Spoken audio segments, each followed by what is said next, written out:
Alors, on m'a demandé, Albert, qu'est-ce que je fais si je suis tombé à cause d'un trou dans un parking?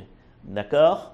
Et donc, c'est différent si quelqu'un glisse sur un parterre dans un magasin. Là, il y avait un trou, que ce soit sur le trottoir, qui supposément est maintenu par une ville ou un comté, ou alors tomber dans un trou dans un parking, ça arrive très souvent.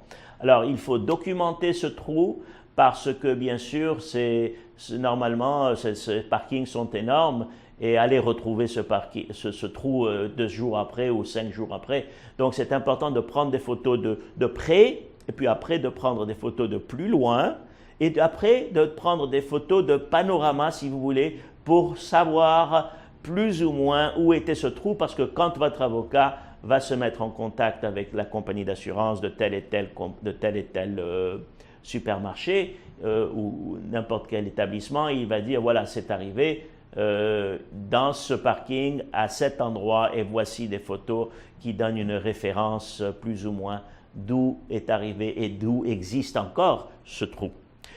Il est important que vous compreniez, c'est très important, que aussi il faut absolument que vous ou ceux qui vous accompagnent aillent à l'intérieur et de demander un rapport d'un des gérants, un des managers pour qu'ils puissent écrire le rapport et pour qu'il y ait au moins une preuve comme quoi vous êtes tombé, vous avez fait ce rapport.